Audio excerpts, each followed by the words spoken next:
Nah, ini kita harus hati-hati. Apa namanya? Jangan sampai kita tahu ini perkara salah, tapi untuk mengecap, dia keluar dari Islam gara-gara itu. Itu nggak bisa.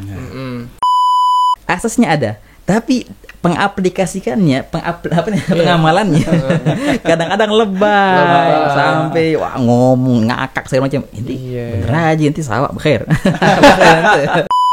Jadi nanamin tarbiyah ke anak itu bukan cuma dari mereka udah dewasa, pas kecil, sebelumnya pun bisa gitu mulai menanamin tarbiyah tadi. Jadi Habib, setelah beberapa episode kita ngobrolnya bareng sama teman-teman podcast Pojokan doang berdua. Oke. Podcast Pojokan gak ada, kita doang ngobrol berdua, Habib. Tapi alhamdulillah Habib, di episode sekarang kita kedatangan tamu. Ahlan wa sahlan. Kedatangan tamu dari dusun. Oke. Dari dusun. Kita persembahkan nih teman-teman dari dusun. Ahlan wa sahlan. Kayaknya kita kenalan dulu kali. Boleh. Kenalan dulu. Dari siapa nih? Terserah deh. Siapa yang mau kenalan dulu? Fadhal. Kayaknya dari pojokan. Dari pojokan.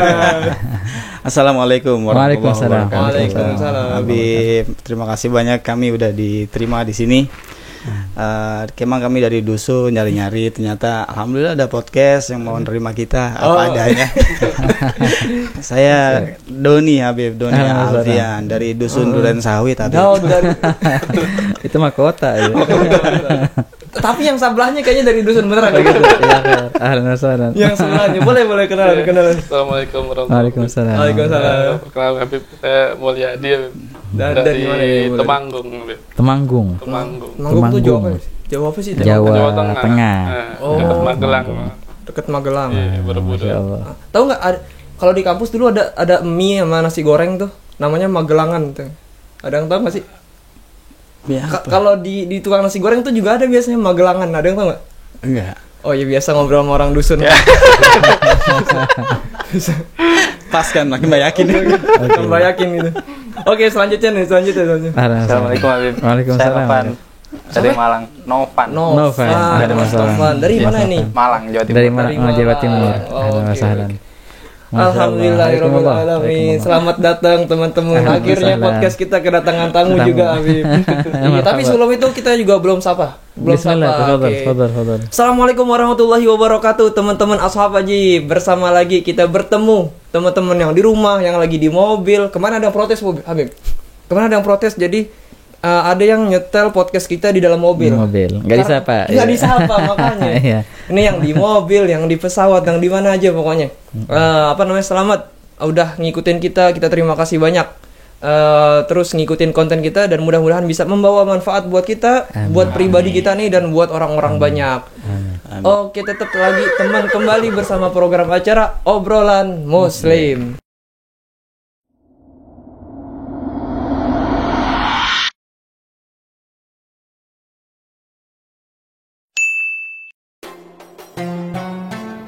Dari sekian banyak obrolan kita bahas tentang mitos-mitos puasa, nikah. Mungkin obrolan yang serius di edisi Ramadan tentang kisah-kisah. Kisah-kisah, iya. Tapi ini teman-teman dia bawa cerita unik. Dia punya hajat nih. Boleh. Tafadhol. Nah, gimana nih? Jadi hajatnya apa kira-kira? Jadi siapa yang mau cerita ya? Saya dulu deh, awal deh. Boleh. Maksudnya.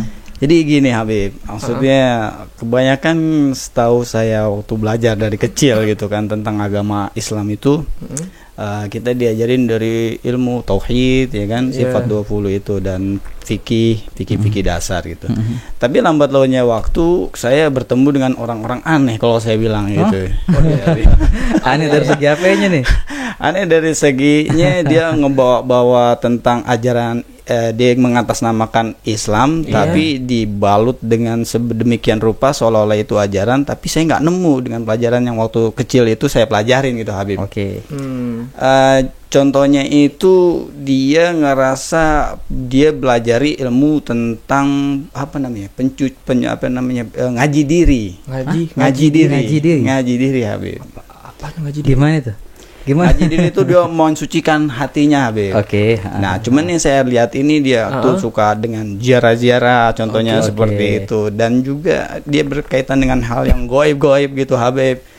Dia juga sering nyari-nyari apa ya istilahnya benda-benda mistis aneh kayak gitu. Tapi saya nggak nemu. Soalnya waktu saya pelajarin nih saya nggak pernah istilahnya diajarin kayak gitu. Tapi itu apakah itu bagian dari Islam, Habib? Kayak apa namanya? Nyari keris di kuburan gitu. Gitu, Habib, betul. Bertapa di goa, dapat batu. Kayak gitu kan, betul ya? Betul, Habib. Iya. Oke, terus. Marhaba. Oke. Itu pertanyaan saya. Apakah itu bagian dari agama kita juga gitu? Masya Allah. Ahlan wa sahlan. Mistis namanya. Kayaknya yang aneh bukan orang, Wih. Kayaknya emang dia yang aneh. Dateng tiba-tiba ngajakin mistis ngobrolnya. Padahal di bulan Ramadan. Udah jelas-jelas setan diikat. Ya Allah. Tapi boleh deh, Habib, kasih boleh. Ini ajib ini apa namanya? Pertanyaannya ajib dan itu sering terjadi kayak apa namanya perihal yang kita pelajarin dulu di sekolahan sifat 20. Kemudian kita pas terjun ke masyarakat kok aneh gitu. Kayak tadi antum bilang yang ziarah. Nah, ini kita ini ya ikhwan, apa namanya? Enggak semua itu salah dan jelas juga enggak semuanya benar. Nah, jelas banget apa namanya. Wah, itu salah, semua itu sesat. Enggak, karena beberapa apa namanya itu, beberapa kegiatan itu ada dasarnya memang. Iya. Tapi yang salah itu apa sih? Cara mengamalkan apa namanya dasar itu bagaimana. Sampai akhirnya menyeleweng akhirnya. Yang tadinya semestinya begini akhirnya lebay. Gitu. Kelebihan. Kullu syai' idza zad an haddi inqalaba ila dhiddi. Setiap perkara bila mana melebihi batasannya, maka dia akan menjadi bumerang baginya. Jadi keluar jalur akhirnya. Itu semua perkara. Kayak gini contohnya. Ini kita bahas per poin ya, dan per poin satu-satu. Ini contohnya masalah apa namanya ziarah contohnya. Masalah ziarah ini ada nggak sih dalilnya? Nah, untuk masalah ziarah sendiri itu emang ada dalilnya, ada hadisnya kan. Bahkan Nabi SAW menganjurkan kita untuk ziarah ke kuburan. Wahakala. Kita dengar apa namanya hadis apa namanya? Kuntu nahaitukum an ziyaratul kubur ala fazuruha fa innaha tudzakirukumul akhirah. Hadis riwayat Imam Ahmad bin Hanbal. Nabi SAW bersabda, dahulu aku pernah melarang kalian dari untuk ziarah kubur. Dahulu kuntu kan. Ala fazuruha, namun sekarang berziarahlah kalian ke kubur. Nah, ini namanya dalam ilmu fikih, dalam ilmu usul tepatnya, namanya nasakh ini. Perkara yang ada pergantian hukum. Yang tadinya dilarang kemudian dihapus larangan itu berubah menjadi anjuran. Wahakala. Ala fazuruha, ziarahilah kubur. Nah, di sini Nabi SAW menyebutkan hikmah. Buat apa sih kita ziarah kubur? Ini yang harus digarisbawahi. Nah, nyari keris. Dapat ilmu bisa ngilang. Target utama dari ziarah kubur apa? Fa innaha tudzakirukumul akhirah.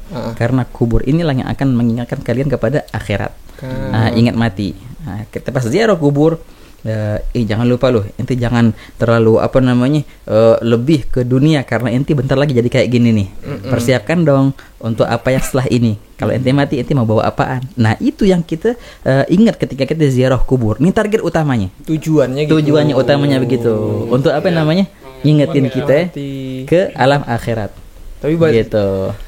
Di zaman sekarang tuh, Bib, di sosial media. Nah, kayak apalagi kemarin tuh pengen masuk bulan Ramadan kan, bulan Syaban biasanya kan pada orang pada ziarah ya. Ziarah kubur keluarga. Banyak yang foto-foto di atas kubur. Mungkin dia siap kali ya. Gimana kita nggak paham. Harusnya padahal enggak, karena kalau orang ingat kematian harusnya apa sih namanya? Gitu ya. Sedih lah. Nah, ini kan target utama ziarah kubur untuk ngingetin kita ke kematian. Apa ada target selain itu? Oh iya, banyak. Terutama kerabat. Nabi SAW apa namanya nyuruh kita untuk berdekat ketika kita berziarah kubur, berdekatlah dengan mayit sebagaimana engkau dekat dengannya ketika dia hidup. Karena mayit itu merasa yasta'nis, merasa nyaman dengan kedekatan kita. Nah, berarti ini ada interaksi antara kita dan mayat, antara yang hidup dan yang mati. Begitu. Nah, jangan jauh-jauh, dekat kalau bisa. Ini siapa nih? Abah ente. Ya sudah, gimana kalau ente ngomong sama abah gimana, ngomong sama kakek gimana? Karena dia pun merasa tenang dengan kita. Nah, ini berarti sebagaimana kita mengambil faedah untuk ngingetin ke akhirat, juga mereka pun merasa senang dengan ziarah kita. Wah, kata ini dua nih kan. Apalagi kalau seandainya yang kita ziarahin tuh orang-orang yang baik, orang-orang soleh, begitu. Kita mengharapkan mendapatkan apa yang mereka dapatkan. Iya. Juga ketika kita ziarah kubur, kita mendoakan mereka. Nah, igra'u yasin ala mautakum. Nabi sallallahu bersabda, bacalah yasin kepada orang-orang yang mati, kata Nabi sallallahu. Oh, ini ada sahih nih. Ada sahih. Walaupun ada khilaf di masalah mautakum itu apa artinya, kebanyakan fuqaha mengartikan mautakum orang yang akan mati. Orang yang akan mati. Jadi orang pas mau sekarat, kita sunnah bacain ya yasin. Tapi sebagian fuqaha juga memutlakan, enggak, mautakum orang mati. Baik pun yang mau mati atau yang sudah mati. Pertanyaannya, Bib. Nah, kalau hatinya yang mati, ini kita bacain apa? Bacain yasin deh lagi. Ini insyaallah hidup lagi ntar. Bisa juga tuh, Bib. Bisa juga. Kalau hatinya mati kemana? Ke Majelis Salim deh. Hidup deh ntar di sana. Ini ada, Bib. Ini tadi namanya Mas Mulyadi. Iya. Datang, dia bilang katanya, saya nggak pernah ziarah kubur gitu. Katanya kemarin dia sekalinya datang ke kuburan ziarah, ngelihat orang aneh-aneh gitu. Nah, macem-macem. Emang gimana sih kemarin ziarah? Oke. Jadi gini, betul. Karena kita sebelumnya belum pernah ziarah gitu. Oke. Karena yang kita tahu ziarah paling kalau di kampung nih pada ini ya yang dibilang macam-macam gitu. Kadang ke ziarah tuh bawa pusaka-pusaka gitu ya. Jadi yang kita sama ziarah tuh jadi jelek. Iya, jelek. Kayak gimana gitu ya. Emang gimana yang maksudnya? Datang itu dia bawa kayak macam sajen gitu. Iya, kayak sajen, terus kayak pusaka-pusaka gitu. Keris. Iya. Kristanto. Bawa kayak terus. Iya, kayak mandiin pusaka gitu. Jadi pikiran kita ya sama ziarah jadi lebih takut ke syirik. Betul. Iya, jadi kita takut lebih takut ke situ. Ke syiriknya gitu. Betul. Nah, ini tadi yang kita sebutkan, itulah sebenarnya ziarah, kalau bahasa ini ziarah syar'i ya. Iya. Ada yang syar'i, ada yang nggak syar'i.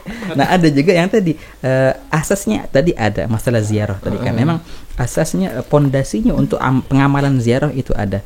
Tapi untuk mempraktekkan atau mengaplikasikan ziarah itu bagaimana? Nah, di sini banyak kesalahan. Banyak akhirnya menyeleweng ke sana sini. Kalau kita kembali ke rujukannya, ke hadisnya, ke dalilnya, itu jelas banget. Target pertama adalah ngingetin kita kematian. Satu. Yang kedua mendoakan si mayit ini. Yang ketiga, kita juga mudah-mudahan kedekatan dengan orang yang soleh walaupun dia sudah mati, itu masya Allah luar biasa pengaruhnya. Yang keempat karena ini kerabat kita, yasta'nis, dia merasa tenang dengan kedekatan kita. Nah, itulah yang sebenarnya kita harus hadirkan ketika kita ziarah. Nah, di sini memang ada banyak, bahkan fuqaha pun fuqaha itu mereka mengarang menulis banyak di kitab fikihnya perihal yang makruh dilakukan ketika ziarah. Oke. Oh iya, banyak banget. Di antaranya, walaupun ada khilaf ya, di antaranya mencium kuburan pun itu tidak dianjurkan. Iya. Kalau kita lihat kan banyak kok orang nyium pada muluk-muluk segala macam. Wah, diapain tuh macam-macam. Nah, kalau kita kembali ke hukumnya, makanya ketika kita memandang sesuatu, janganlah memandang dari pengamalan. Lihat dulu asasnya ini apa. Dasarnya apa. Kadang-kadang tuh gambaran jadi buruk karena suatu aplikasi yang salah. Padahal asasnya tuh bagus. Nah, fuqaha menyebutkan makruh kita mencium. Mencium kuburan makruh. Bahkan Imam Nawawi menyebutkan megang pun jangan kalau kata Imam Nawawinya. Walaupun itu ada khilaf sih antara fuqaha, kecuali kalau seandainya mereka menaskan dalam naskah mereka, kecuali idza ghalabahu syauq, kecuali kalau seandainya dia sudah terkalahkan dengan kerinduannya. Oh deh. Nah, bahasa cinta nih ceritanya. Maksudnya kalau yang hidup itu emang kenal sama si makomnya, terus dia punya ikatan yang kuat. Karena saking rindunya jadi pengen silakan. Itu nggak apa-apa, nggak makruh kalau dipegang atau dicium. Itu kayak kerabat gitu mungkin kayak kerabat gitu, guru, kerabat, orang tua atau mumtaz gitu. Jiddan, kita pegang-pegang, maksudnya kita biasanya bersihin atau apa gitu kan. Ini sangat dianjurkan. Bersihin ngilangin tuh ilalangnya. Oh, dianjurin tuh, Bib. Oh iya, naam. Emang berpengaruh yang di atas tuh berpengaruh ke yang lalu? Untuk pengaruhnya sih ada sebagian hadis bilang begini. Adanya tanaman-tanaman yang hijau ya. Yang hijau itu dia akan berzikir tanaman itu, yang mana pahala zikirnya kembali ke mayat. Makanya kita dianjurkan untuk menanam tanaman-tanaman yang hijau di atas kuburan. Wahakata. Itu sunnah emang kayak gitu. Itu di atas kuburannya gitu, Fit. Di atas kuburannya, betul. Tapi yang hijau ya. yang masih hidup lah, yang masih hidup, yang masih seger gitu. Kalau inti yang kasih plastikan atau tabur-taburan bunga yang sudah loyo kagak itu. Nah, jadi artinya untuk asas dari adanya tumbuh-tumbuhan di atas kuburan itu ada. Tapi juga jangan berlebihan. Sekiranya orang yang hidup jadi agak bingung kok begini banget. Iya, kecuali kalau itu memang tumbuh sendiri dan nggak bisa dihindari, ya udah nggak apa-apa. Seperti kayak kuburannya siapa ya? Kuburannya Imam Nawawi di Dimashq sana.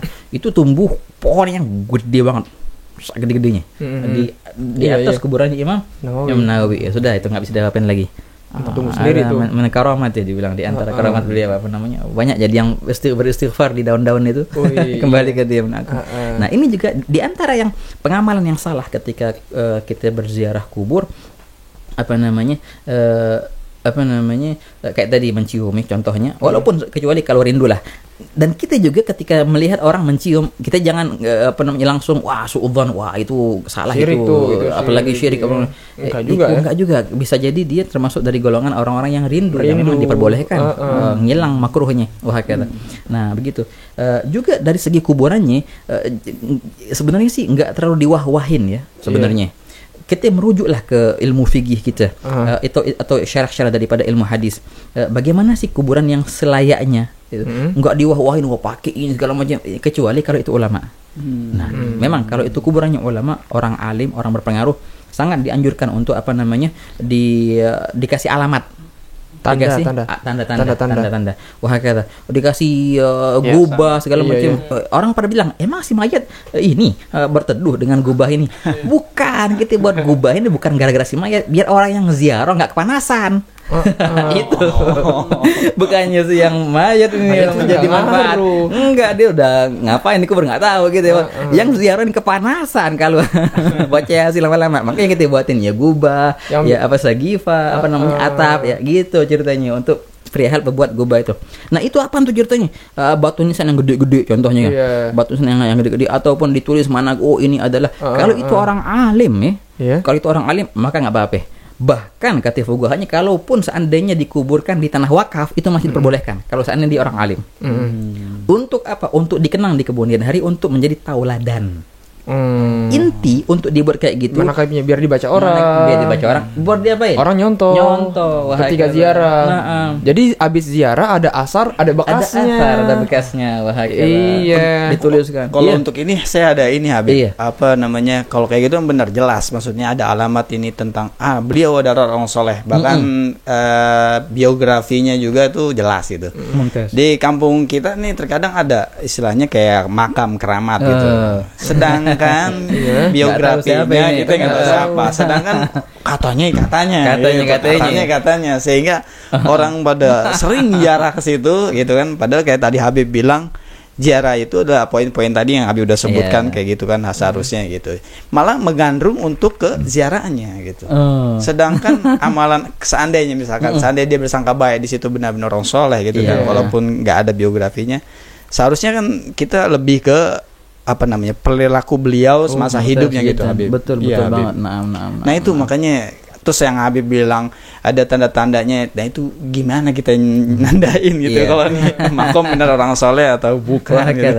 Apa namanya? Nah ini juga penting, poin yang sangat penting. Apa namanya tadi? Jadi kalau seandainya kita ada orang soleh atau ada orang wali lah, ulama yang meninggal, itu sangat bagus kalau seandainya ditulis biografinya, entah itu di nisannya, entah itu dipajang di mananya gitu, biar ditiru ya enggak. Apa namanya? Nah, ada orang-orang yang kita nggak tahu ini siapa, tapi terkenalnya kuburan keramat. Gimana? Nah, ini kita menyingkapinya begini.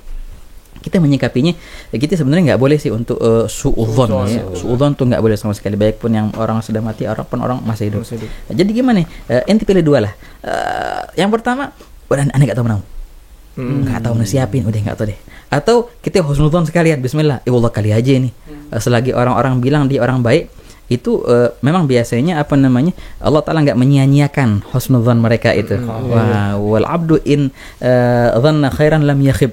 Seorang hamba itu bila mana dia berhusnudzon, maka dia tidak akan rugi dengan husnudzonnya, walaupun dia salah target. Kalau untuk salamullah ya sadat sendiri, Habib gimana? Nah, apa namanya itu? Pembacaan biasanya kalau kita wali-wali salamullah ya sadat, apa itu khusus untuk orang soleh aja atau? Sebenarnya sih ya. Gitu. Sebenarnya sih itu zikir untuk diperuntukkan. Itu karangan siapa? Karangan Imam Habib Abdullah bin Nasr bin Tahir. Yang mana beliau baca itu ketika ziarah kepada aulia dan solehin. Ya kan, fagumu washfa'u fina ila rahman, mau minta syafaat, jangan dilupain nanti di hari kiamat nanti kalau bersama gitu. Asanullah, semoga kita diberikan apa yang engkau telah dapatkan dari Allah Ta'ala. Sebenarnya sebegitu kan, jadi umum ya untuk semua. Jadi bil asal itu untuk siapa? Untuk ziarahnya orang-orang soleh. Awalnya gitu. Nah, tadi yang poin yang tadi, jadi kalau untuk menyikapi kuburan-kuburan keramat, husnudzon deh, selagi orang-orang yang beriktikad di situ kuburan keramat, dia mungkin aja dia wali. Jangan kita sia-siakan ini kewaliannya ini, mumpung ziarahin, tapi jangan terlalu lebay. Jangan terlalu, wah ini udah bertapa di situ, disiramin apa nggak tahu, puasa, aduh itu enggak lah. Sajen di sini. Nah, apa namanya? Kalau di kampung tuh banyak kan sajen. Apa tuh sajen tuh? Disajiin. Sajiin. Itu juga hal gharib. Al-Faqir ini sebenarnya kalau masalah sajen ini, dari segi dalilnya itu belum dapetin Al-Faqir untuk saja. Kita buat makanan buat yang hadir, ya, betul. Yang orang-orang hidup yang hadir, oke. Tapi yang buat yang itu untuk kita persembahkan kalau ke kuburannya tuh, aduh ini ya soroha, gimana ya, kita nggak suudzon lah, nggak boleh suudzon, apalagi menuduh dengan syirik atau lain sebagainya. Tapi masih bingung ini gimana, asasnya apa ya, dari mana itu ini kali dia bawa makan nih kan biasanya ya. Kalau di film-film tuh biasanya isinya pasti kue apem warna pink ya kan? Kue apem warna pink tuh ada berapa biji gitu kan. Terus ada kue yang dilipat pakai daun pisang. Nah, itu terus buat siapa ntar tuh? Siapa yang habis itu ditaruh. Set. Nah, habis itu pergi tuh. Nah, buat siapa itu? Buat orang yang nggak tahu diri. Kalau saya ini Bib, apa namanya, ada istilahnya apa ya? Bisa dibilang kayak uyut saya sih masih. Jadi dianggap itu makam keramat yang tadi saya ceritain itu. Nah, kelakuan kita tuh apa? Karena yang datang pun tujuannya saya bilang nggak ada yang apa ya, lebih ke dunia maksudnya. Dia punya hajat-hajatnya yang lebih kayak urusan dunia. Dan untuk penyajian itu saya pernah dikasih tahu gini, karena kebagian keluarga ada yang nggak setuju gitu. Katanya ini bergaul dengan musyrik. Terus saya ngebela dia gini, mintanya sama siapa? Saya bilang katanya, mintanya sama Allah. Oh ya udah, kalau minta sama Allah. Cuman penyajian ini untuk apa? Kalau ini istilahnya dulu bekas makanan kesukaan si mayit, katanya gitu. Makanya tuh kayak dia dulu waktu masih hidup doyan kopi, dibikin kopi, kata dia gitu. Nah, ntar siapa yang minumnya tuh? Menurut dia katanya nanti saripatinya atau gimana nya gitu. Nyeresep ke dalam tanah. Nggak ngerti itu masalahnya. Iya. Ada ajib. Terus apa yang kita mesti lakuin? Apakah nanti berefek kepada yang sohibul mayit, Habib? Dengan perlakuan mereka? Sebenarnya wala taziru waziratu wizra ukhra. Kalau seandainya ada pengamalan, maka itu berefeknya orang-orang yang hidup. Orang yang meninggal ya sudah, dia nggak tahu menahu, masa dia siksa gara-gara orang salah, orang lain salah nama dia. Kecuali si mayit nih ketika masih hidup ngajarin sesuatu yang salah kepada orang lain. Wasiatin kalau bahasa. Kalau kan ada amal jariah, kalau ini sayyi'ah jariah. Iya. Kalau di kamu gitu, Beb. Jadi ini pengalaman yang ini orang maksudnya dari nenek gitu. Sebelum beliau meninggal tuh nanti kalau saya meninggal nih, setiap hari pas saya meninggalnya tuh sediain kopi ya, gitu. Sediain kopi di gelas yang gede gitu. Gitu ya. Sebenarnya kalau dari segi itu nggak ngefek sih sebenarnya, dari segi zahir dalilnya nggak ada ngefek sama sekali. Nah itu dia, kalau seandainya kapan ngefek begini? Kalau seandainya si mayit mewasiatkan untuk membuat suatu yang dilarang memang oleh syariat, nah itu bisa kena tuh. Terus bisa efeknya ke mayit. Terus dilakuin tuh. Oke, iya. Sama yang hidup. Itu sama kayak tadi juga, apa namanya? Keburukan yang berjalan. Keburukan yang berjalan, betul. Sayyi'ah jariyah tadi. Fuqaha bahasnya kapan? Fuqaha bahasnya begini, ketika masalah nangis. Apakah mayit diazab karena nangis orang yang hidup karena kematiannya? Enggak lah, aneh salah. Apa kok aneh diazab gara-gara ini nangis? Enggak ada kuasa bagi si mayit. Iya. Kecuali kalau seandainya si mayit nyuruh. Kalau aneh mati ini nangis ya. Nah, nangis beneran. Nah, itu bisa tuh, bisa diazab. Saya pikir ini Habib, maksudnya dia punya anak gitu.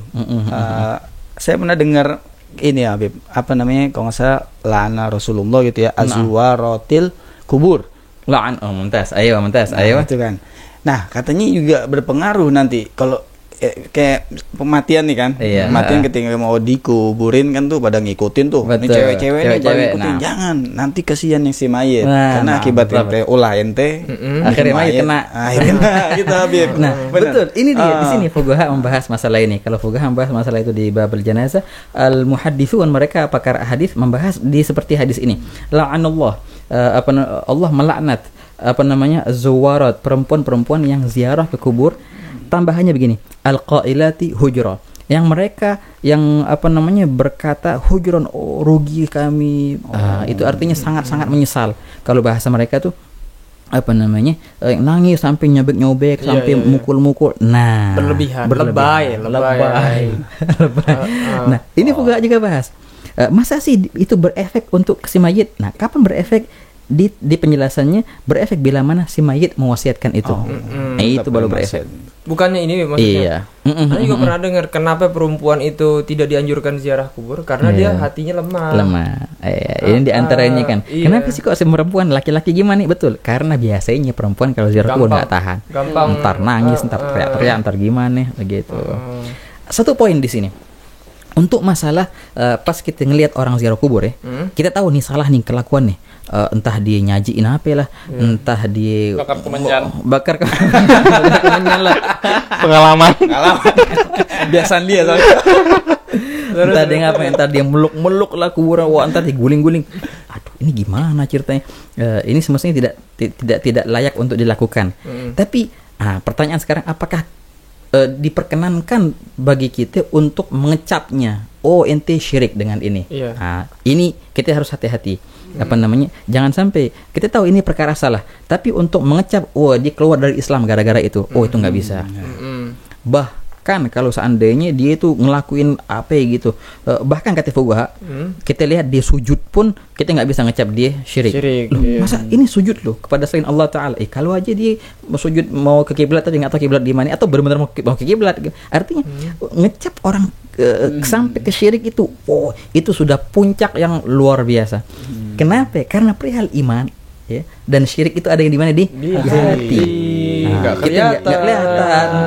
Tapi kan ada amaratnya, ada tanda-tandanya, kita bisa tahu. Nah, itu belum tentu 100%. Belum tentu.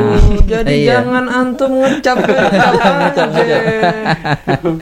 Bahkan dia bilang kalau seandainya nih, semua perbuatannya perbuatan syirik, tapi ada satu kemungkinan nih perbuatan yang masih Islam, gitu. Kita pegang satu nih. Nggak bisa kita cap dia dengan kesyirikan. Lish ikhwan, karena begini. Bilang la'anul mu'min kagatlih. Ketika kita melaknat ya seorang mukmin yang tidak sepatutnya dilaknat, itu hukumnya seakan-akan kita membunuhnya. Dosanya sama. Ini melaknatnya, apalagi mengkafirinya. Lebih dari seakan-akan kita melaknatnya, dan lebih dari seakan-akan kita membunuhnya. Bahkan dalam hadis begini, man kaffara musliman faqad ba'a bihi ahaduhuma. Barang siapa yang mengkafirkan orang muslim, maka sungguh ada salah satu dari kedua ini yang jadi kafir. Kalau enggak dia yang benar-benar kafir, kalau enggak inti akhirnya. bahaya sekali. Bahaya lisan. sekali. Lisan zaman sekarang memang bahaya, benar-benar. Nah artinya jadi gimana tuh kita nyikapin nih? Kita nasihatin. Kalau seandainya bisa dinasehatin dengan husnuzon, dengan baik. Oh, Pak ini jangan begini. Kenapa? Jangan syirik lo. Bukan. Tidak selayaknya. Semestinya kita berdoa, doain si mayit, atau kita berdoa mendapatkan apa yang mayit dapatkan dari Allah Taala. Nah itu. Untuk selain itu sudah cukuplah, tidak usah. Itu nasihat. Kalau dia terima ya alhamdulillah, kalau enggak ya sudah enggak apa-apa. Begitu. Untuk nyari kayak tadi antum bilang, nyari kekayaan. Wah, ini sih keterlaluan banget. Kerja bukan di kuburan, ya Allah. Soalnya banyak Beb kayak gitu. Itu pasti nggak jauh perkaranya. Dada aja. Itu kalau ini balik lagi kita ziarah. Sebenarnya nih ada nggak sih maksudnya adab-adabnya yang kita ziarah ke makam wali, makam orang alim sama orang biasa gitu tuh ada perbedaannya atau apa sama gitu adab-adabnya? Garis besarnya sama semua. Pas kita ziarah keduanya kita niatin untuk mengingatkan kita ke akhirat. Oke, pas kita ziarah keduanya kita mendoakan mayit itu. Nah, Allahumma di sini memang betul ada beberapa adab. Gini, oke, pas kita datang ke orang alim, gimana keadaan kita orang alim yang masih hidup ya? Iya. Nah, pas datang ke teman gimana? Akrab, enak. Semestinya itulah. Perlakukanlah mayit sebagaimana dia hidup. Begitu persis caranya. Kalau ente duduk depannya gimana? Seandainya dia duduk depan ente sekarang duduknya di sila atau persis kayak gitu. Nabi SAW bersabda, itu dalam cerita mandiin mayit ya. Kalau mandiin mayit jangan dibolak-balik. Kesian, perlakukanlah dia sebagaimana orang hidup. Dia bilang gitu. Baliknya pelan-pelan gitu. Nah begitu pula pas duduk sama di kuburan tadi, beda nggak adabnya? Itu persis pas kita ziarah orang yang alim sama ziarah temen, beda nggak caranya? Beda. Ya begitulah berarti sama. Intinya memperlakukan yang mati sebagaimana memperlakukan yang hidup. Bilzabat. Gitu. Sesimpel gitu aja sebenarnya. Kalau kita berarti kalau misalkan emang semasa hidupnya si fulan itu kita misalnya akrab banget nih, teman kita banget nih. Wah, kita maksudnya bukan kita tahu kekurangan ya, maksudnya kita ngelihat nih, si fulan kayaknya belum sempurna di bagian ini, belum sempurna di bagian ini. Ya berarti kita ketika ziarah kuburnya dia, ya doain dia untuk Allah nutupin kekurangan yang sebagian itu gitu. Naam, sahih. Berarti bisa juga terus ziarah kubur doanya apa ya? Doanya ziarah kubur ya sebagaimana yang ente kenal dia deh gitu. Bisa juga berarti ya. Right. Garis besarnya doain dengan maghfirah. Itu pasti ya, pasti dijadikan kuburannya taman surga. Itu garis besarnya. Selain itu yang ente tahu deh gimana. Ente tahu. Misalkan kayak kita punya sahib nih. Suka fitnah orang, suka ini. Kayak boleh juga berarti. Wahai Allah nih dulu sahib nih ketika kita kayak curhat gitu ya. Enggak apa-apa, masalah ya kan? Right. Curhat sama ya Allah. Kalau seandainya dia memang salah dan belum sempat taubat, maka ampunkanlah dia ya Allah. Kalau seandainya dia taubat, ya terimalah taubatnya, alhamdulillah. Begitu. Gitu. Ajib ini. Simple aja. Berarti yang mayit tadi kata Habib, kalau kita datang itu dia merasa senang, dia dengar kita Habib. Nah memang ini kan ada hadisnya. Fa innahu yasma' gar'ani 'alikum. Bahkan si mayit itu mendengar suara tapak kaki kita dan tahu ini fulan nih. Fulan datang, fulan enggak datang gitu. Dia paham betul makanya disunnahkan juga pas kita setelah nguburin itu kita talginin. Kalau bahasa ini ya talgin. Itu dari mana talgin tuh? Lah ada hadisnya kan. Was'alulahu tathbit fa innahu al-an yus'al, kata Nabi sallallahu alaihi wasallam. Mintalah, berdoalah kepada Allah Taala semoga ini orang lagi yang bersama ini ditetapkan perkataannya, dimudahkan menjawab. Kenapa? Karena sekarang dia lagi ditanya. Lagi pusing lagi pusing.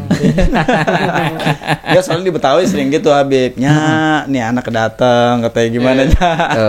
Tapi kalau minta kayak ngobrol doainnya boleh nggak tuh Habib?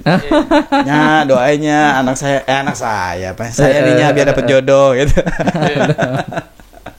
Oke, dari segi boleh sih boleh-boleh aja.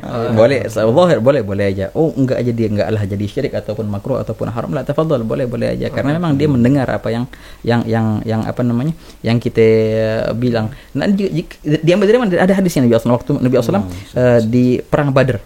Di perang Badar kan menang Nabi SAW dan banyak kaum musyrikin yang mati waktu itu. Apa namanya? Banyak Abu Jahal siapa gitu. Utbah. Dan Nabi SAW menguburin mereka, jadi nggak ditinggalin mayat-mayat itu dimakan apa gitu, diterlantarin, enggak, dikuburin. Hatta yang kafir pun dikuburin. Pas Nabi SAW menguburin mereka, Nabi SAW ngomong sama mereka, Fulan, coba engkau beriman kepadaku, sungguh engkau akan mendapatkan nikmat. Tapi sekarang engkau akan mendapatkan. Sahabat nanya, ya Rasulullah, emang dia dengar? Enggak. Nabi SAW bilang, lastum bi asma'a minhum, bukan kalian yang hanya bisa mendengar, mereka pun lebih mendengar daripada kalian, kata Nabi SAW. Jadi ada itu. Nah ini kan jadi ada kayak persis kayak perihal sama. Asasnya ada, tapi pengaplikasikannya, pengamalannya kadang-kadang lebay sampai ngomong ngakak segala macam. Ini bener aja nanti sawak bekher. Oke. Jangan terlalu lebay lah untuk akhirnya jadi apa ya, gambaran itu menjadi gambaran yang buruk akhirnya di mata masyarakat. Gitu. Berarti pelajaran juga bagi teman-teman yang emang punya kebiasaan bagus untuk ziarah kubur, kan kebiasaan yang bagus ya. Jamil. Nah. Ya tapi kalau pengaplikasikannya kurang bagus, dia akan dinilai buruk, dicap buruk. Sayang banget. Apalagi ziarah solihin itu luar biasa ya ikhwan, luar biasa banget. Nabi SAW menziarahi kan, kalau kita emang Nabi pernah ziarah, sering sekali. Lihat di hadis yang malam nisfu Sya'ban. Oh iya. Ya enggak, kemana malam-malam tuh? Malam-malam lagi ziarahnya. Kebagi ziarah. Ngapain dibagi? Mendoakan ahli bagi. Gitu. Naruh alamat-alamat. Emang kan harus rata kuburan tuh, enggak boleh naruh alamat. Oh, enggak kok. Ada beberapa kuburan Nabi SAW menyuruh untuk taruh alamat, di antaranya Utsman bin Maz'un, saudara susunya Rasulullah SAW. Alamat tuh maksudnya tanda. Kalau sekarang berarti batu nisan gitu. Apa gitulah. Dinamain ya, tanda itu artinya kan, dinamain untuk apa, mengingat biografinya segala macam. Itu perihal tanda itu juga ada hadisnya. Dari mana? Nabi SAW waktu meninggal ini saudaranya Utsman bin Maz'un, dan Nabi SAW menyuruh untuk tandain untuk kuburan dengan batu yang gede. Sampai sahabat bilang gini, kami dahulu kalau mau lomba-lombaan yang paling tinggi loncatannya kita ngeloncatin batu itu. Nah, berarti tinggi banget berarti itu. Iya. Enak tandanya itu. Dia lompatin batu itu. Berarti lompatin kuburan nggak apa-apa. Oke. Masalah lain lagi nih, masalah apa namanya? Dibahas oleh fuqaha. Apa namanya? Untuk nginjak kuburan tidak disarankan. Haram? Enggak haram, makruh. Iya. Tapi sangat tidak disarankan, nginjak kuburan. Intinya kayak tadi aja, Bib. Perilaku karena sebagai orang hidup. Mau nggak dia diinjak kalau ditidurin, didudukin? Jangan. Kayak gitu pula. Perihalnya. Kalau batunya Habib, kan sering dibikin apa tuh? Apaan tuh? Batu apa ya namanya? Ukir. Bukan diukir, diubinin, pakai ubin, sisi pinggir-pinggirannya tuh. Itu, nah terus di atas itu taruhin kendi lah, apalah gitu. Aduh. Sama nggak Habib? Kayak kena tubuhnya itu sama nggak? Lah, apa namanya? Untuk masalah taruh ubin, taruh itu, pokoknya tafadhol, inti silahkan dari segi boleh atau nggak bolehnya ya. Pertama masalah ini dulu, tafadhol, inti area kuburan tuh inti mau taruh apa di situ, walaupun sebagian fuqaha ada khilaf sih mereka masalah memarmer ataupun disemenin gitu, permanen. Padahal ini apalagi tanah wakaf ya. Kalau tanah sendiri tafadhol, inti mau semen semua dari ujung ke ujung, tafadhol. Berarti ini tanah wakaf. Berarti di San Diego Hill nggak apa-apa itu emang benar. Tahu nggak San Diego Hill? Apa? San Diego Hill. Kuburan yang harganya kuburan, ada kuburan namanya San Diego Hill. Itu dijual satu kafling untuk 2 orang, 3 orang. Itu yang harganya sampai ratusan juta, Wim. Oh, dijual ya? Dijual. Udah punya milik sendiri. Tapi emang disediain tuh, habis di kuburan di situ disediain ada saung-saung, ada taman-taman, ada apa? Terus ada tanaman buah. Wah, iya, kuburan. Yang ada kita nggak inget mati kalau kayak gitu. Kita ngopi bareng di situ. Jalan-jalan. Tamasya di sana. Nah, kayak itu kembali ke orang hidup, artinya lebih nyaman di situ. Kalau ditelantarin gitu aja, wah bingung kita gimana ya, udah tandain dari sini ke sini, pala nih kaki, udah.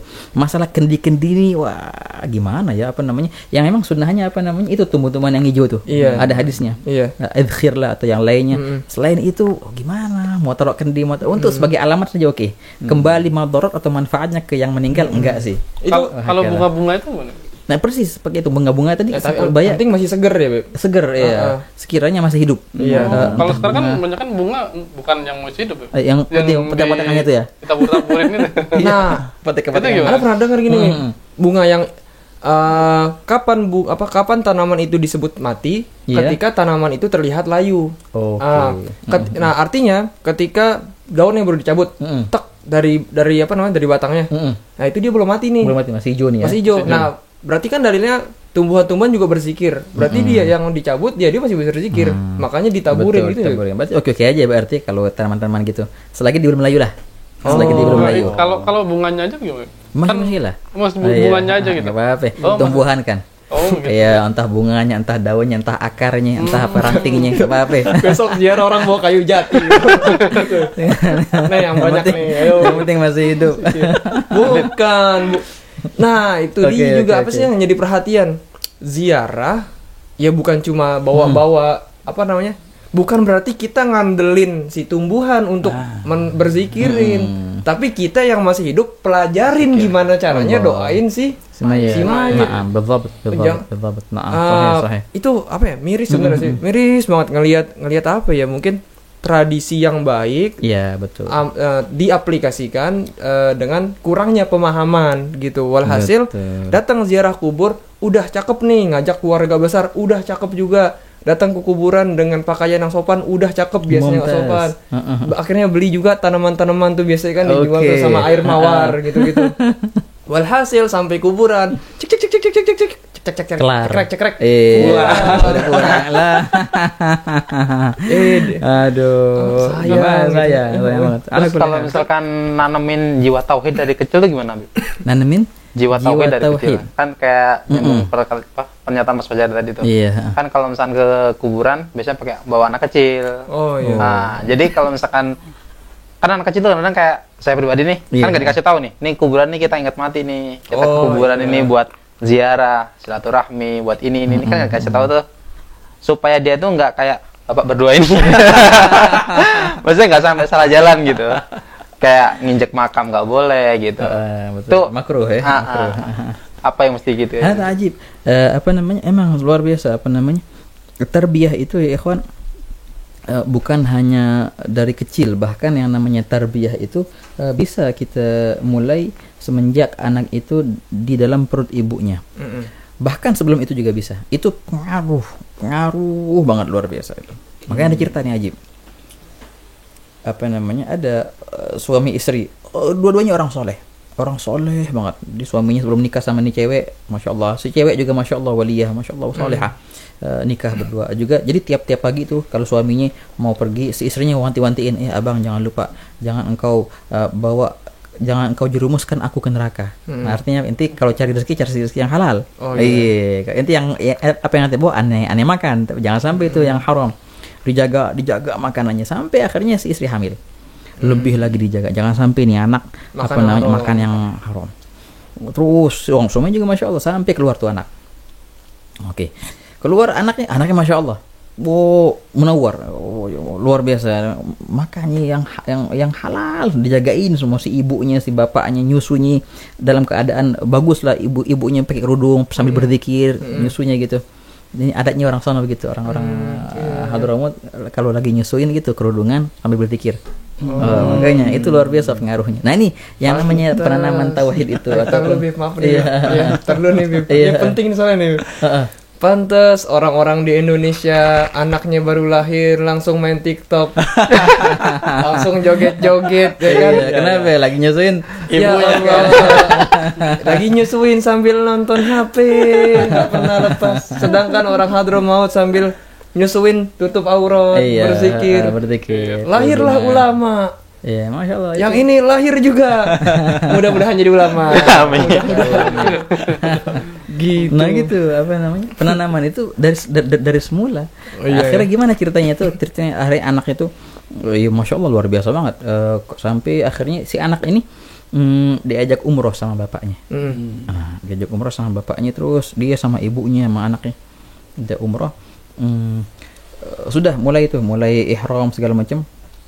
Pas tawaf itu anak baru lingkaran langsung meninggal. Berapa muter gitu putaran, meninggal. Belum balik nih, belum balik. Oke. Belum balik nih anak. Langsung pingsan. Wah gimana nih pingsan, kan nggak bisa kalau tawaf itu harus selesai dulu juga sadar gitu. Nah, apa namanya tamyiz.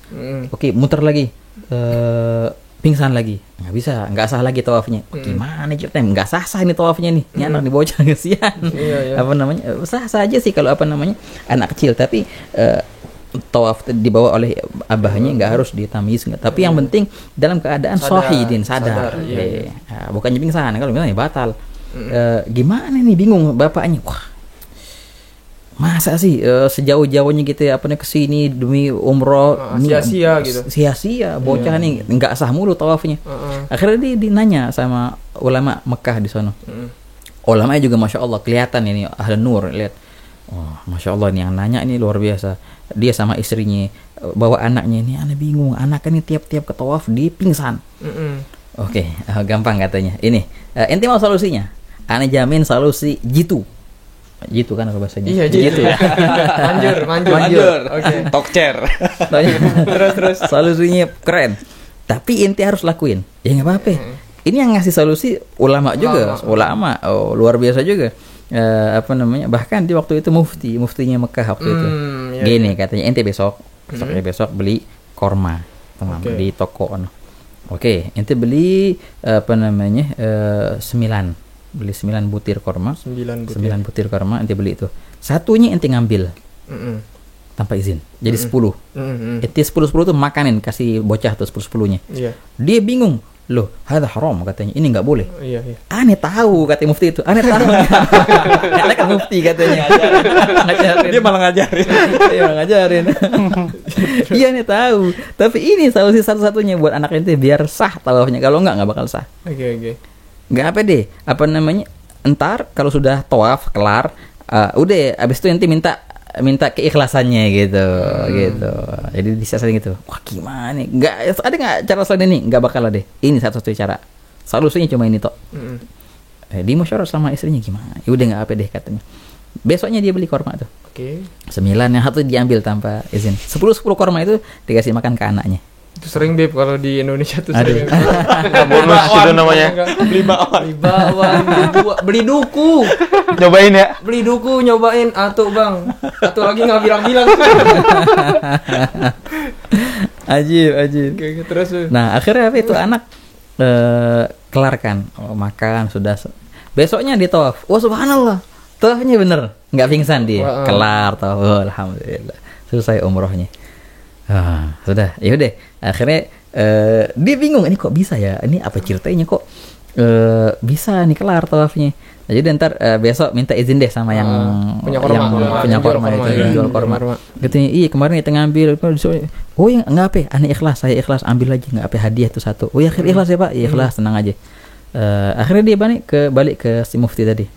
Ya, alhamdulillah nih sudah kita kelar apa namanya? Tawafnya, alhamdulillah katanya. Si mufti bilang gini, inti sebenarnya apa namanya rugi. Inti sangat-sangat rugi. Kenapa? Inti mengorbankan perjuangan sekian tahun demi untuk sah umroh ini. Inti sudah jaga diri inti dan istri dari makanan yang haram kan, dari sebelum nikah, kemudian nikah, kemudian apa pas lagi hamil, pas lagi nyusuin, luar biasa. Gara-gara ente pengen sah tawaf aja ente hilangkan, korbanin semua itu. Coba ente tanya sama anak ente itu anak ngapain, kenapa kok pingsan? Iya, tahu-tahu pas ditanya tuh anak pas tawaf ngelihat macem-macem, kebuka tuh semuanya. Dia nggak kuat, pingsan katanya. Nah makanya pas ente apa namanya masukin satu butir yang nggak halal itu ketutup akhirnya. Jadi gimana sekarang? Ya udah ente minta izin, minta halal. Udah minta halal ya, alhamdulillah ya sudah. Kalau gitu sudah, jangan lagi sia-sia, jangan lagi apa namanya hilangin pengorbanan sekian tahun itu demi perihal yang kayak gini. Tetap, walaupun. satu hal yang haram aja bisa nutupin kayak Oh, gitu. betul banget. Jadi perjuangan sekian tahun tuh habis gara-gara satu butir korma yang haram. Untungnya sudah minta ikhlas dan untungnya orang itu ikhlas. Ya akhirnya cerita apa sudah kelar. Pas mereka mau keluar Mekah kan ada tawaf wada namanya. Oh, iya. Tawaf wada. Tawaf wada juga wajib. Tawaf wada si bocah pingsan lagi. Karena tadi udah minta izin. Udah minta izin. Dibilang nggak apa-apa deh. Nggak apa-apa pingsan, nggak apa-apa. Tawaf wada nggak sah. Ntar kita bayar dam, nggak apa-apa deh. Yang penting kita jaga ini. Nah, gitu. Tapi bukan berarti orang-orang yang pergi haji, umroh, tawaf, mereka pakai uang yang haram, bukan berarti gitu juga kan. Kan semua mereka sadar kan ya.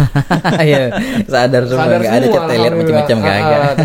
Ya bukan berarti mereka Tabaan. Gitu. Nah ini poinnya apa tadi? Artinya masalah penanaman tarbiyah ataupun adab ataupun perihal tauhid tadi, contohnya dengan kita mengajak anak kita ziarah kubur, ngingetin nih target dari ziarah kubur adalah untuk 1 2 3 4 jangan gini kita ajarin sama anak kita itu. Kalau bisa tiap minggu Jumat pagi contohnya gitu, ajak bareng-bareng, hadir majelis taklim juga bareng-bareng. Jadi nanamin tarbiyah ke anak itu bukan cuma dari mereka udah dewasa, pas kecil, sebelumnya pun bisa gitu mulai menanamin tarbiyah tadi. Ana gitu. pernah baca buku nih, Oke. Nah. Tapi datangnya bukan dari orang muslim. Tapi bisa kita ambil pelajaran gitu. Di dalam buku ini dikasih tahu ada 3 cara kita untuk menghasilkan autopilot namanya. Autopilot? Jadi nggak perlu kita nyuruh orang. Orang itu akan ngelakuin sendiri. Katanya itu ada 3 tuh, Bib. Sebenarnya bukunya buku kepemimpinan. Jadi si pemimpin tuh nggak perlu nyuruh lagi anak buahnya, tapi anak buahnya udah ngelakuin sendiri. Nah, gimana caranya? Itu ada 3. Ini bisa diterapin dibuat anak-anak gitu, Beb. Yang pertama adalah nyontohin. Nyontohin dulu. Yang kedua ngajak. Yang ketiga baru nyuruh. Kebiasaan keren tuh kalau yang Anda perhatiin orang-orang di kita gitu kebiasaannya langsung lompat yang nomor nyuruh. 3. Iya, nggak diajak, nggak dicontohin dulu. Mumtaz jeda. Mumtaz, keren. Juga persis yang kayak gini Fajar dalam bahasa Arab begini. Bicaralah dengan 1000 kata, maka niscaya aku akan lupakan itu semua. Tapi contohkanlah aku dengan satu perbuatan, maka aku mungkin akan mengingatnya. Ajaklah aku bersama untuk melakukan itu, tidak akan aku lupakan itu. Gitu. Artinya kalau kita cuma dengar toh, lupa pasti. Dicontohin. Ya mungkin lupa, mungkin enggak. Bareng-bareng ayo. Nah, udah deh, nggak bakal lupa insyaallah. Jadi saya paling enak kayak gitu, nyuruh-nyuruh doang kan. Itu orang nyuruh paling enak sih nyuruh doang. Saya sini suruh bikin kopi sama dia. Wah, kata ajib. Apa ya namanya? Ya untuk hal-hal yang kayak gini tuh tabu gitu kalau yang Anda perhatiin. Tabu apa artinya? Tabu tuh jarang digubris sama orang. Biasanya kebanyakan orang maunya ringkas gitu. Kayak tadi ziarah kubur kan. Pertama kan ziarah kubur tuh kita bahas. Mau apa sih? Oh itu makam dia membawakan mendatangkan keramat. Oh berarti bisa bawa rezeki. Ya udah nggak usah kerja, datang ziarah kubur aja. Kayak gitu. Ini juga tadi yang masalah tarbiyah gitu, Beb. Harusnya nyontoin dulu, terus juga ngajak karena dia pengen ringkas. Datang ke majelis nih, sholat nih gini-gini nih, padahal nggak pernah dicontohin, nggak pernah ini. Betul, gitu, Beb. Gimana ya maksudnya? Apakah ini kondisi zaman atau gimana ya? Akhir zaman orang demen yang instan, yang cepat kelar deh. Iya. Padahal itu butuh proses yang panjang lebar. Sahih. Begitu. Ini ada goedah nih dalam ilmu ininya. Setiap perbuatan, walaupun itu nyampe ke target, tapi dalam waktu yang cepat, instan lah, itu biasanya nggak bakal tahan lama. Gitu. Tapi perbuatan yang dimulai dirintis dari kecil sampai gede, sabar. Nah ini yang biasanya akan istiqomah, tahan lama. Makanya jangan remehkan amal yang kecil. Kemungkinan ini membesar dan akan menetap. Dan jangan terlalu wah-wahkan amal yang besar yang langsung Hilang. ke atas. Biasanya ntar lagi turun tuh biasanya begitu. Gitu. Biasanya. Nggak semuanya sih. Begitu. Tamam. Ya, Jadi gimana ini? Hah? Yang jauh-jauh dari dusun gua nanya. Ada lagi nggak hajat-hajatnya nih yang belum masih punya? Unek-unek boleh dikeluarin. Ya, Masih banyak sebetulnya. Sebetulnya masih banyak. Cuman jadi apa? Iya. Pandangan kita sama ziarah jadi udah Beda. Terbuka dikit. Terbuka Iya, Masya Allah, dikit. Masya Allah. Ini subhanallah yang kita juga dengar dari beberapa masyaikh, apalagi ziarah orang soleh itu luar biasa banget, ikhwan. Pas kita ziarah orang soleh, ya jelas tadi untuk ngingetin akhirat, kematian. juga kita mendoain si yang mayat ini, juga kita semoga semoga kita mendapatkan apa yang dia dapatkan. Syuf, hakikat ketika kita menziarahi mereka orang-orang ulama, Iya. ulama ini ulama ahli apa sih? Ini ulama ahli fikih. Seakan-akan ilmu itu terkubur di situ. Iya. Ini ulama Harta karun. Ini ulama ini ahli orangnya masya Allah banget, orangnya dermawan, orangnya tawadhu. Kita pengen nih punya sifat kayak gitu. Semoga dengan kita menziarahinya kita mendapatkan percikan dari sifatnya itu. Makanya dalam bahasa mereka ketika kita ziarah orang saleh seakan-akan kita menziarahin fikih, menziarahin ilmu tafsir, menziarahin ilmu hadis, menziarahin sifat tawadhu, menziarahin sifat karam. Jadi banyak sifat-sifat yang kita ziarahin ketika itu, dan harapan kita semoga terpercik apa yang ada di situ ke kita. Nah inilah karena pandangan Allah Ta'ala kepada orang solehin kan senantiasa walaupun mereka di kuburan, kita mendekat semoga mendapatkan pandangan yang Allah Ta'ala senantiasa pandang mereka di situ. Harusnya Nah, gitu ziarah. Nah inilah yang yang kita Ya yakinin Allah. ketika kita ziarah orang Iya, soleh. sebelum datang tuh kita harusnya udah bawa dalam perjalanan ziarah kita harus udah siapin hati-hati kayak gitu ya. Akbar. Sahih. Tapi ketika datang ziarah, nanti mau minta apa aja nih di atas buku. Aduh. Minta ini. Udah ada aja. Tapi juga aneh pernah dengar kalam gini, Beb. Oke. Bener nggak nih ya maksudnya? Kita kalau ziarah ke kubur orang soleh itu kita bakal dapat dua hal. Maksudnya kita bakal dapat salah satu dari dua hal ini. Iya. Kalau kita nggak bawa pulang keberkahan dari si penghuni kubur, atau yang kedua kita membawa pulang ilmunya dia, atau ilmunya dia atau akhlaknya dia. Mumtaz. Itu Mumtaz jiddan. Ada. Emang ada apa dia bilang yang paling minimal yang ketika kita menziarahi orang soleh ini bighadun nazar tanpa memandang itu hidup atau mati orang soleh. Pas kita ziarah kepada orang soleh demi mendapatkan keberkahan darinya atau mendapatkan apa yang Allah Ta'ala karuniakan kepadanya, minta percikan lah darinya. Nah itu dibilang dua hal. Paling minimal pengampunan dosa. Yang kita dapat, insya Allah paling minimal tuh pengampunan dosa. Pengampunan dosa. Paling maksimal ya kita dapat apa yang dia punya. Paling maksimalnya. Loh, kalau kita ziarah ke wali besar, nggak salah kalau kita pulang. Salah. Siapa tahu. Itu tergantung kesiapan kita, isti'dad kita. Ala qadril isti'dad. Kulun ala qadri safa wal wafa'na lal huda fi ahsan istiqbali. Bagaimana istiqbal kita? Siap enggak ente untuk menerima itu? Sesuatu yang besar itu. Kalau intinya siap, siapa tahu, dan itu banyak terjadi. Oh iya, Be. Iya, tapi kebanyakan kita kurang nih kesiapan dari kitanya sendiri. Nah itu tadi, jadi minimalnya adalah pengampunan dosa, maksimalnya adalah kita dapatkan apa yang dia dapatkan. Gitu. Ini bakal nazar ya, baik pun untuk orang mati atau hidup. Orang hidup pun begitu. Pas kita ziarah ke orang hidup, niatnya apaan? Ya, semoga Allah Ta'ala kita paling minta kepercikan, percikan yang dari dia dah. Iya. Tumpahan dari dia.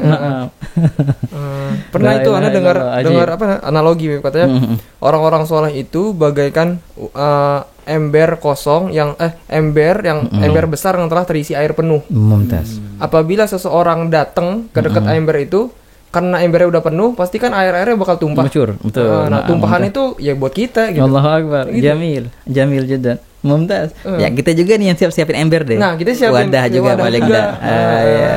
Kalau tidak punya wadah, kena percikan. Guyuran lah basah. Tapi kalau punya wadah, enak bisa dibawa pulang, bisa manfaat lebih gitu jadinya. Begitu. Itu balik lagi ke ini ya. Balik lagi ke hati kita ya. Maksudnya niat kita ziarahnya gitu. Betul banget.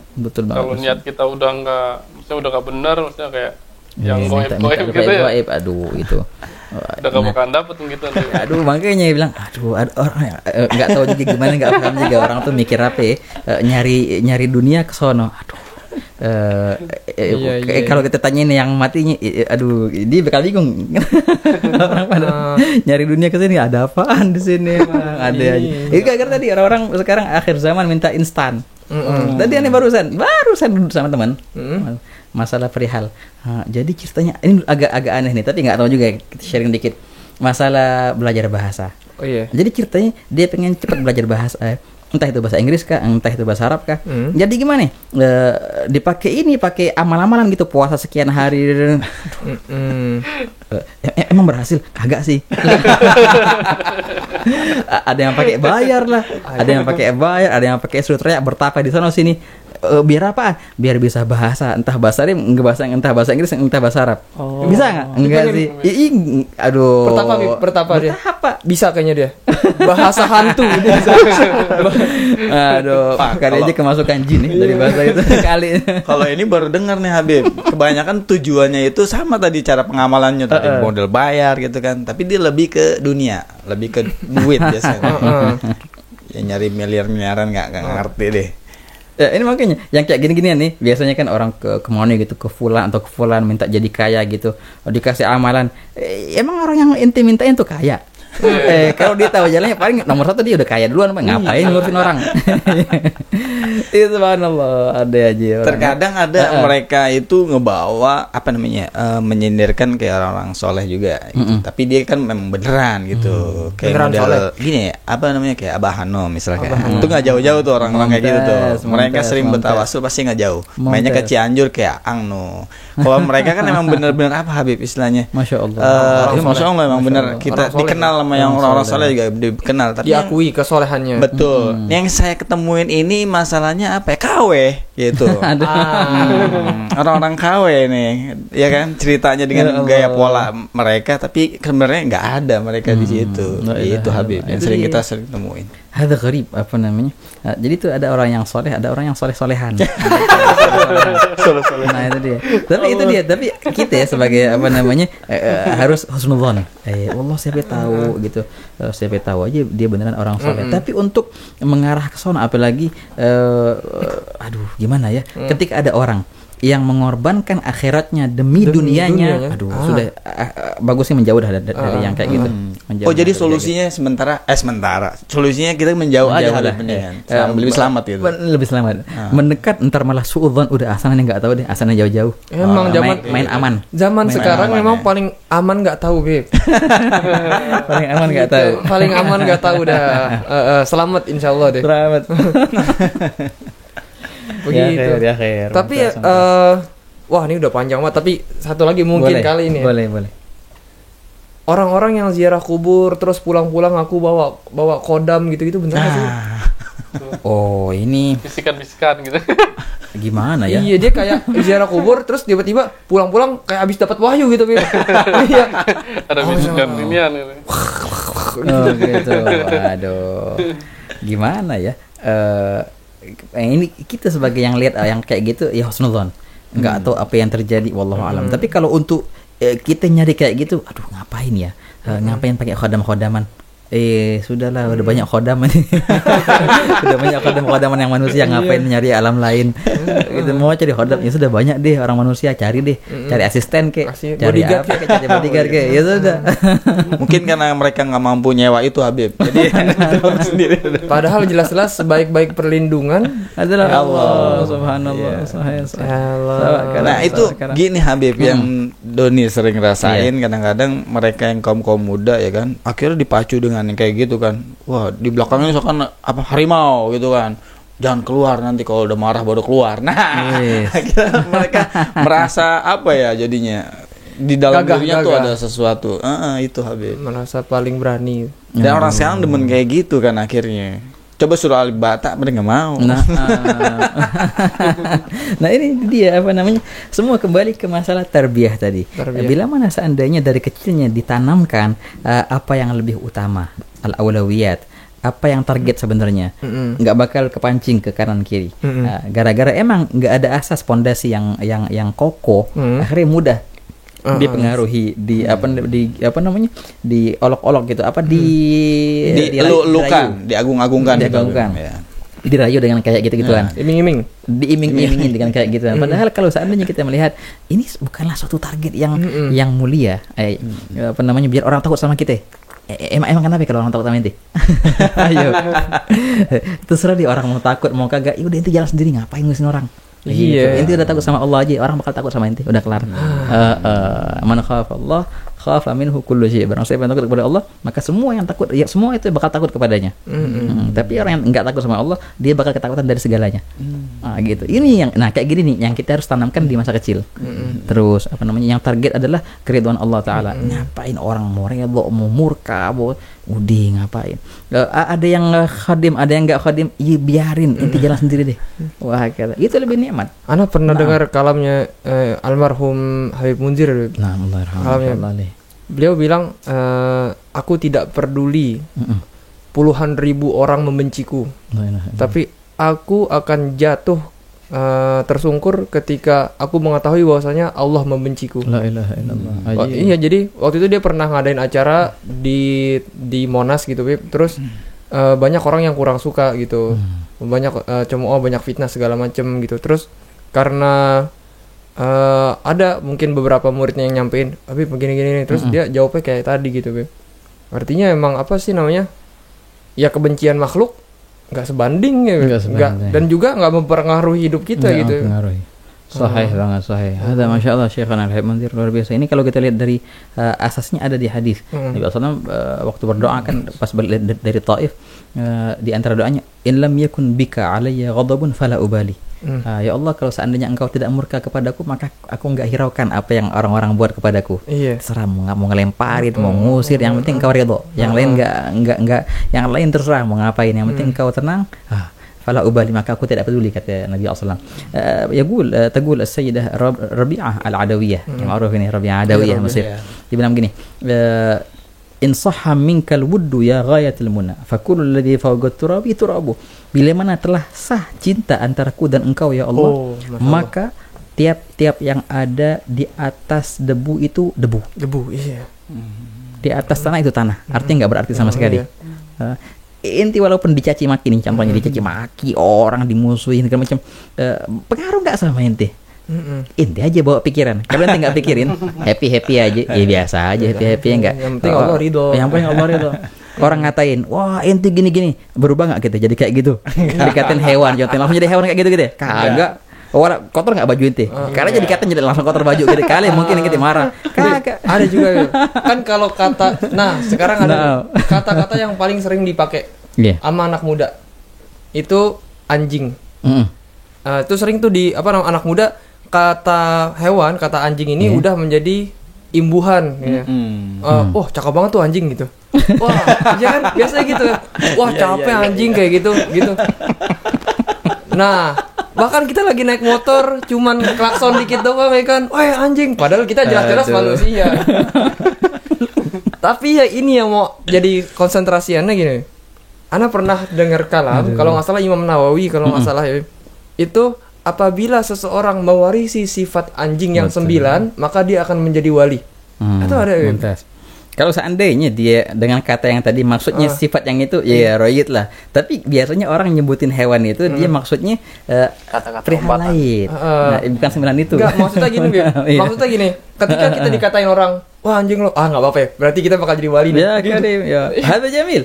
Artinya pas kita dikatain orang dengan kalimat itu, oh ya alhamdulillah bakal jadi wali nih gitu. Memang anjing itu apa namanya? Punya sifat yang mulia. Ma'ruf 9 itu kesetiaan, contohnya apa namanya? Kejujuran. Benar kan tadi Imam Nawawi ada di Kasyifatus Saja, Nawawi Al-Bantani. Syekh Nawawi Al-Bantani. Dari Banten. Nah, kan nyebutin tuh di Kasyifatus Saja, Syarah Safinah itu. Sifat-sifat anjing yang mulia.